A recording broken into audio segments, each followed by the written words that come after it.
Hello hello et bienvenue dans un tuto Vogue qui n'est pas du tout le mien mais qui est celui de Vanessa Hudgens que je vais essayer de reproduire, pas à l'identique parce que j'ai pas du tout les mêmes produits qu'elle. J'ai trouvé ça super intéressant, sa routine, parce que c'est pas du tout la manière dont moi je me maquille. Peut-être que je vais découvrir de nouvelles techniques. Elle commence par se mettre du lip gloss apparemment, mais c'est plus un baume à lèvres mais Dior, donc hyper bougie. Et moi je vais mettre le Fenty Beauty, donc c'est le plus cher que j'ai. Je trouve ça tellement riche de mettre du baume à lèvres avec un embout mousse comme ça. Parce que moi dans la vie de tous les jours j'ai mon petit stick à lèvres Bioderma où on en achète deux, il y en a un autre gratuit. Sinon je l'achète pas. Celui-ci il est super bien en plus, celui de Fenty. J'ai sauté tout le début donc où elle faisait son soin parce qu'on n'est pas là pour ça, nous on est là pour se tartiner la gueule. Elle ne met pas de base. Mais c'est bien parce qu'au moins je vais pouvoir tester c'est quoi d'avoir un teint sans base.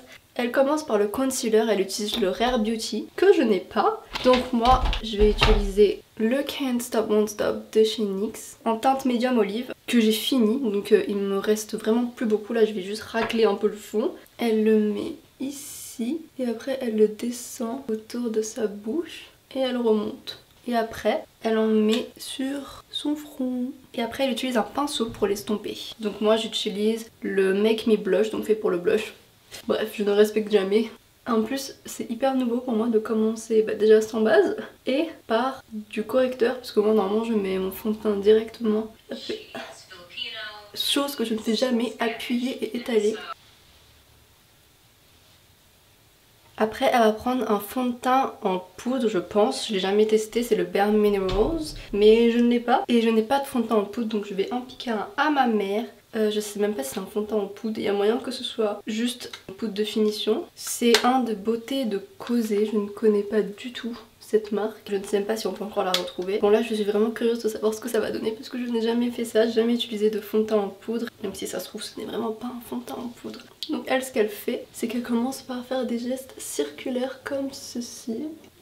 Bon, ça n'ajoute aucune couvrance donc je pense vraiment que ce n'était pas un fond de teint. Et elle va le blender sur tout son visage comme ceci. Il n'y a aucune couvrance, hein, on est bien d'accord. Et en plus vu que la luminosité elle est bizarre, je vois pas si j'ai des plaques de sécheresse. Je suis sûre que là j'en ai plein, connaissant ma peau. La phrase préférée de toute ma chaîne c'est que j'ai le menton et le contour des yeux secs. Ah! Oh mon dieu! Je viens de me voir dans le vrai miroir, le grand. Wow! Ah ouais, je suis matifiée en fait, j'ai plus aucune vie. J'ai envie d'aller voir à la lumière du jour. Je pense que c'était une poudre de finition. En plus je sais qu'elle va mettre du concealer à un moment donné et je sais que ça va faire un effet pâteux parce que ça c'est vraiment de la poudre. Elle passe au bronzer. Donc bien évidemment je vais utiliser mon bon vieux bronzer, le NYX. À quel point est-ce que j'ai envie de le finir à votre avis? J'en ai mis beaucoup trop. Et elle en met aussi en bas. J'ai toujours le réflexe d'en mettre sur mon nez donc là il faut absolument pas que je le fasse. Elle en met comme ça aussi. Elle a aussi la technique d'en mettre un peu sur la paupière. Ensuite, elle va parler pendant à peu près 5 minutes sur le fait qu'elle n'aime pas les gros sourcils en bloc. Je le prends un peu personnellement. Et elle utilise un crayon Benefit que je n'ai pas avec un gel à sourcils. Mais de toute manière, comme vous savez, moi je ne peux rien faire avec mes sourcils donc je vais même pas essayer. Et du coup, elle a gagné. Je ne vais rien faire à mes sourcils vu qu'apparemment elle n'aime pas les gros blocs. Ok, après avoir insulté mes sourcils pendant 5 minutes, elle va passer au fard à paupières. On va commencer par la NYX Ultimate Utopia. Je trouve que tous les fards dans cette palette, ils ont quelque chose de spécial. Donc elle va prendre le bordeaux de sa palette, donc moi je vais prendre celui-ci.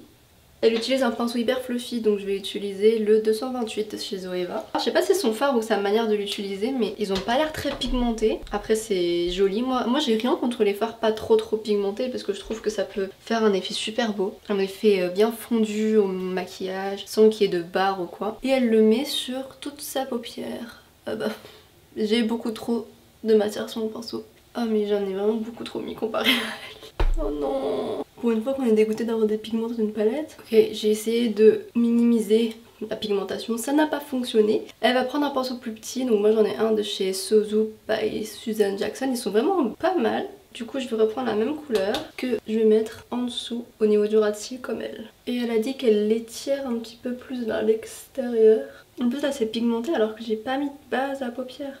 Ça m'a beaucoup manqué de faire des maquillages hyper simples comme ça parce que pendant un long moment j'étais dans cette période où je me disais ah faut que je fasse beaucoup de make-up super coloré, faut que je fasse des make-up graphiques, faut que ce soit original. Du coup là ça fait du bien de se maquiller d'une manière simple. C'est des couleurs qui sont toujours jolies, un maquillage qui va à tout le monde.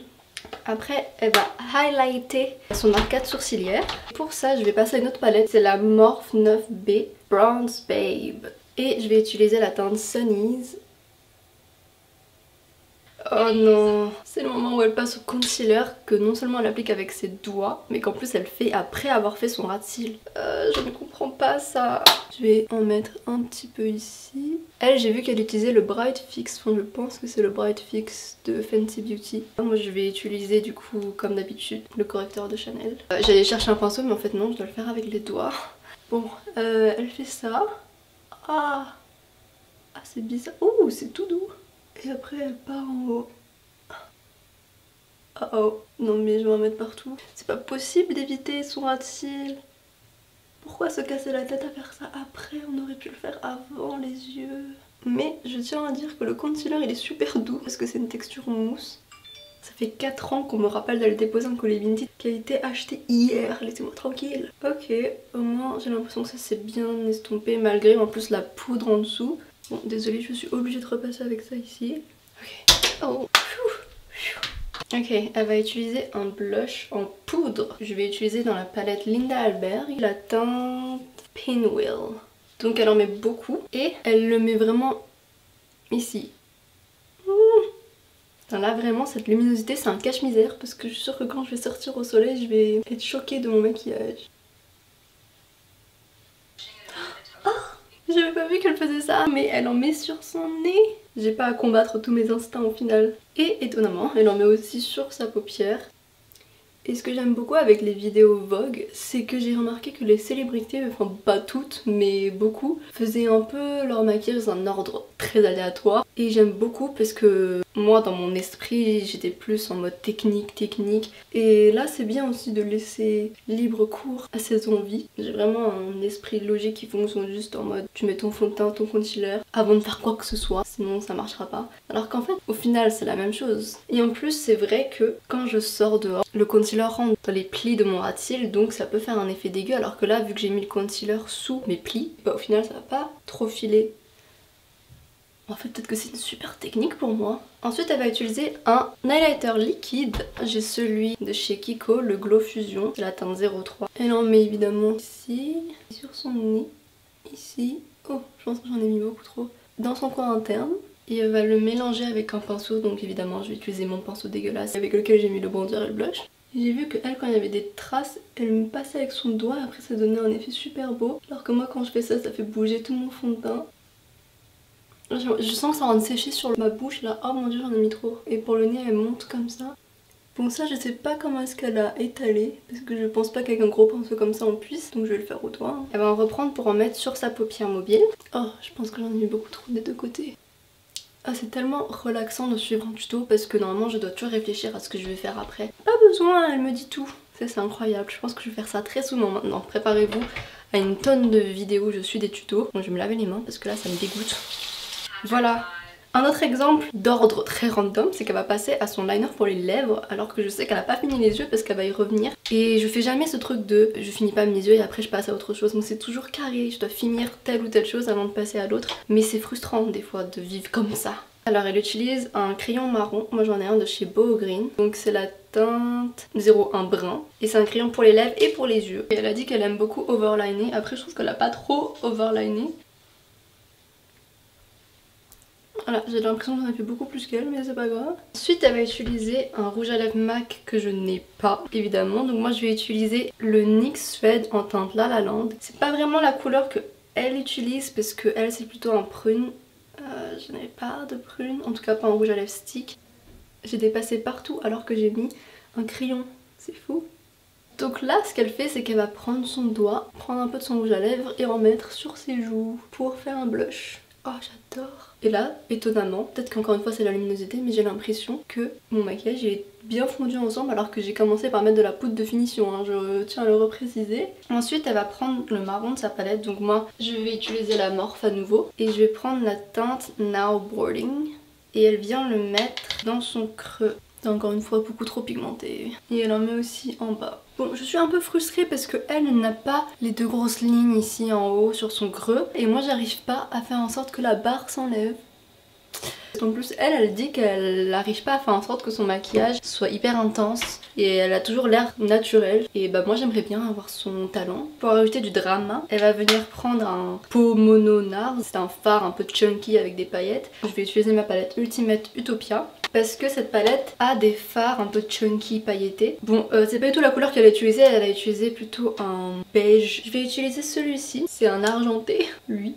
Elle utilise un pinceau, mais moi pour le coup je peux vraiment pas utiliser de pinceau parce que ce fard ne se prélève pas. C'est pas un des meilleurs fards de la palette, c'est même peut-être le pire.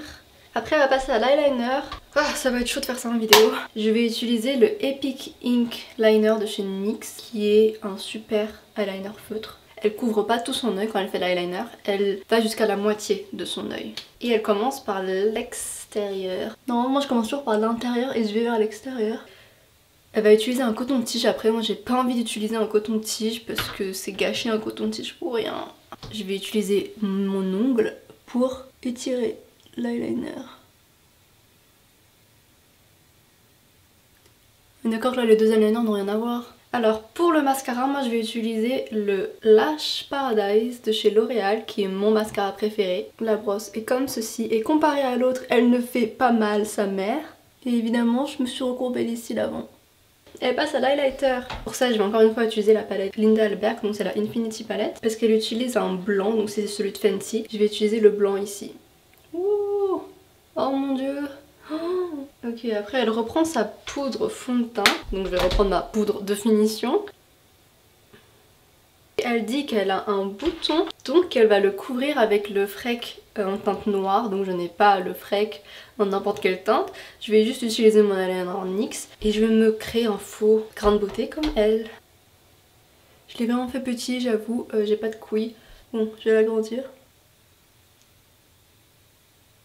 Vraiment son maquillage il est sponsorisé par les doigts. Ensuite elle va utiliser un rouge à lèvres Christian Dior Velvet qui a l'air magnifique. J'ai trop envie de l'acheter. Il est vraiment beau, il est marron foncé mais... En plus un velvet, j'adore les velvets. Mais bon, je vais rester avec mon Boho Green, donc c'est le 107 dont je vous avais déjà parlé dans ma toute première vidéo. Et elle va le mettre seulement à l'extérieur de ses lèvres. Déjà ça j'ai jamais fait, mettre un rouge à lèvres par-dessus un autre. Ah, mais j'aime vraiment le combo rouge à lèvres avec ce maquillage. Et ensuite elle a fini. Elle ne se met pas de spray fixateur, donc je ne vais pas le faire. Voilà le final look de Vanessa Hudgens quand elle sort. Franchement j'aime beaucoup, je me sens prête à sortir. Et c'était vraiment trop fun de suivre un tutoriel parce qu'encore une fois, j'ai pas à me concentrer sur ce que je vais faire après. J'ai juste à reproduire et à la fin espérer pour le meilleur. J'aime beaucoup mon look. En plus il y a beaucoup de choses que j'aurais pas pensé à faire. Encore une fois je reviens sur ça, mais le concealer après avoir fait son ras de cils, je l'aurais jamais fait. Pour moi ça aurait été carrément illogique. Et là l'avoir testé, je vois que ça marche et que c'est vraiment pas mal. Du coup là le concealer il file pas dans mes plis. Et voilà, j'ai vraiment adoré cette vidéo. J'ai oublié de mettre des bagues et du vernis. Je voulais vraiment être 100% comme elle, mais...